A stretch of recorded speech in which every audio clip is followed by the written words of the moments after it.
Hi, and welcome to week 5 of your Awareness Weekly Challenge. I hope you've done well in the previous week's challenge.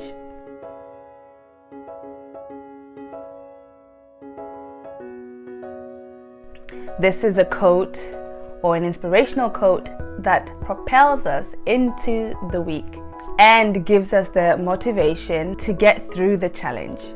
This week I've got 2 inspirational quotes for you. So the first is, try a thing you haven't done 3 times. Once, to get over the fear of doing it. Twice, to learn how to do it. And the third, to figure out whether you like it. This is by the American composer and critic Virgil Thomas.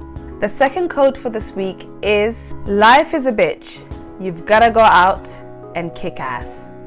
And this is by the American author, poet, and civil rights activist Maya Angelou. To me, these 2 quotes are about not giving up. The first says, if you have a desire, find a way to achieve it. Sometimes we end up not going for our desires and passions because we are too afraid to fail. The dream seems too far to reach. The steps are too high and too many. We fail to recognize that we do not know that these things that we say to ourselves are factual, and that we are fearful of trying because we just don't know how to get started, how to do the things we need in order to achieve what we want. The second quote by Maya Angelou just reminds us that yes, it might be tough, but always remember the desire. No matter what fear stands in front of you or what obstacles are in front of you, always remember the why. Remember why you love doing or why you want to do the things that you're passionate about. That will help you face the fear, face the little voice inside of your head that says it's too far, it's too high, it's too difficult, the stakes are too high. You'll be able to face that little monster in your head and start doing what you need in order to succeed.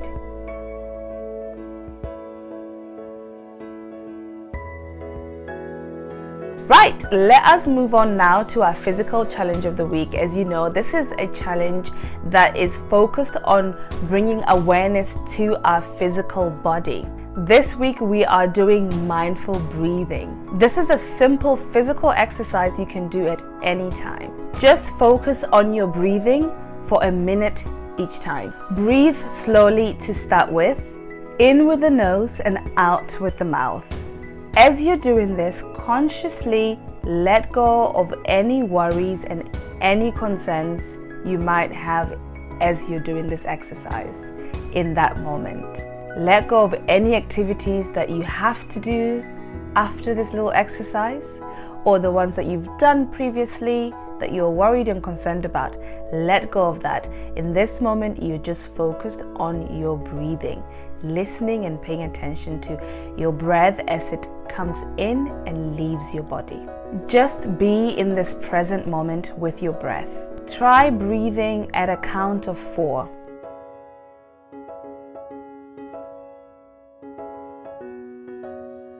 Inhale for a count of 4. Hold your breath for a count of 4. Exhale for a count of 4. Hold your breath again for a count of 4.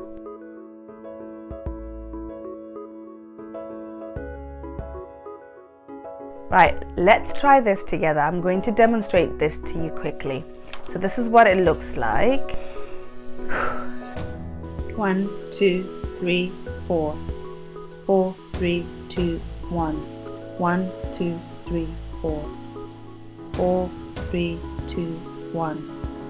1, 2, 3, 4. 4, 3, 2, 1. 1, 2, 3, 4. 4, 3, 2, 1. Great! How do you feel? I hope you gave that a go. Do this at least 4 times a day this week, especially when you feel overwhelmed with work, thoughts and stress, or anything else that bothers you.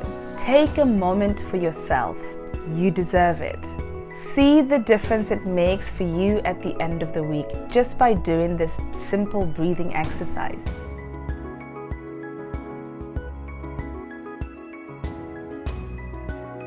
Right, let us now move on to our emotional challenge of the week. Again, just to remind you, the emotional challenge is all about bringing the attention to our emotional and mental state of being, how we are, why we are the way we are, why we operate the way we operate, so that we can get to know ourselves, to love and accept ourselves, change what needs to be changed, and then go out and share the goodness that we are to the world in order to receive the goodness back. If you don't do this and you share a version of yourself that's not aware, you will get the same back to you. This week we are looking at tracking our habits. Use your habit tracker to do this exercise. We all have good and not so good habitual actions and thoughts. This week we are going to pay attention to them. We're going to put a spotlight on them so we can call them out and see them for what they are. The main thing here is to avoid judgment. Just as in week 2, we acknowledged our imperfections without judgment, we're going to do the same this week. Our habits are a little different from our imperfections. To me, imperfections are things that we attribute to ourselves, perhaps at a subconscious level, while habits can be actions that we take on autopilot, learned over time due to continued ways of thinking. They can be hard to break and even harder to learn new ones. Bad habits are a hindrance to achieving the success that we want to achieve in our lives. And because our habits are generally operating on autopilot, we may not even recognize them. So your challenge this week is to expose and observe your habits. Remember, no judgment. Write them down in your journal or record them if you want to. As soon as you get up in the morning, pay attention to your first thoughts. See where your mind is leading your body. See how your thoughts progress and what other thoughts come up as the day goes on. Ask yourself, what are the most prominent thoughts? What thoughts are reoccurring? Write them down and do not judge. Just be a detective.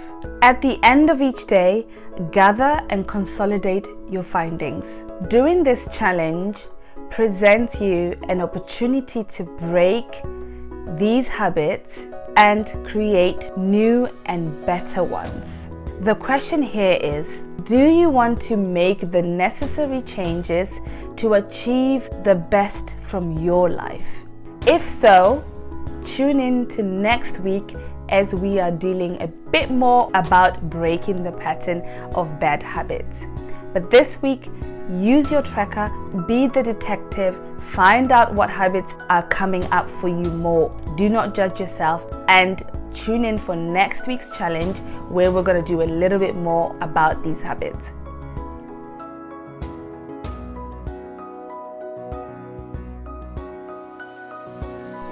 Right, now let's move on to our last challenge of the week, which is our social challenge. The social challenge is one that helps us with connecting with our social environment, the people in our lives, our family, our friends, our co-workers, our communities outside of yourself, or things that you could interact with daily or weekly or monthly or yearly, whatever. That's your social environment. This week, we're paying attention to the word I. Me, myself, and I. You will pay attention to the way you use the word I during conversations with members of your family and other people in your social environment. Notice how you use the word I. Just by paying attention to this helps us refocus attention from ourselves to the conversation or the interaction we are currently involved in. You may be surprised how often you say the word I, and as well why you say it. Make this challenge more interesting by keeping count of how many times you've said the word I in one single conversation. Challenge someone to do this with you. perhaps your partner or your children or people in your work. Do not judge yourself, do not think too much. All you're doing here, again, just like the habit tracker, you are just looking at how many times you're saying the word I. We will do a little bit more later on what to look out for and why exactly you are saying the word I, what it means for you. But right now, just enjoy doing the exercise, enjoy writing down how many times you say the word I, challenge people, and have a little fun with it. Make a game out of it. Right, so there you have it, guys. I hope you guys will enjoy this week's challenge. If you have any issues or struggles, reach out to me. You can find me on my website, send me a subscription form there, or find me on social media. Write to me, let me know how you are doing. I'm also very curious to know how a lot of you are doing, so email me. I will be happy to respond to you directly. So thank you again for choosing this course. I will see you in next week's challenge. Mwah. Love and light to you. Bye bye.